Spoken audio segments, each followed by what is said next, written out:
ఈరోజు మా అందరికీ అధినేత వైఎస్ఆర్సీపీ పార్టీ అధ్యక్షులు అదేవిధంగా మాజీ ముఖ్యమంత్రి గారి యొక్క ఆదేశాల మేరకు రాష్ట్ర వ్యాప్తంగా కూడా రైతుల యొక్క బాధని, రైతుల యొక్క ఇబ్బందుల్ని ప్రభుత్వం దృష్టి తీసుకొచ్చే విధంగా ఒక కార్యక్రమాన్ని చేపట్టడం జరిగింది. అది మనందరికీ కూడా తెలుసు. గతంలో చంద్రబాబు నాయుడు గారు ఏదైతే రైతులకి 20,000 రూపాయలు, జగన్మోహన్ రెడ్డి గారు 13,500 ఇస్తే నేను 20,000 ఇస్తాను, అదేవిధంగా రైతులకి అనేక హామీలు ఇచ్చేశాడు. ఇచ్చి ఈరోజు కనీసం ఇప్పటికి 6 నెలలు అవుతుంటే జనరల్గా జగన్మోహన్ రెడ్డి గారి ప్రభుత్వంలో అయితే కనుక ఇప్పటికే రైతు భరోసా వేయాల్సిన పరిస్థితి ఉండేది.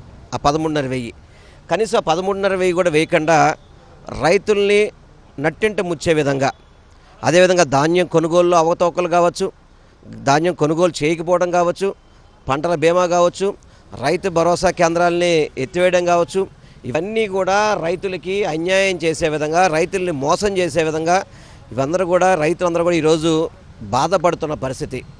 రైతులకు అండగా ఉండదామని చెప్పి ఈరోజు వైఎస్ఆర్సీపీ పార్టీ పిలుపునిస్తే కనీసం కలెక్టర్ ఆఫీసులో వినతిపత్రం ఇచ్చే అవకాశం కూడా లేకుండా పోలీసులు అడుగడుగున అడ్డంకులు సృష్టిస్తున్నారు. ఇది చాలా బాధాకరం.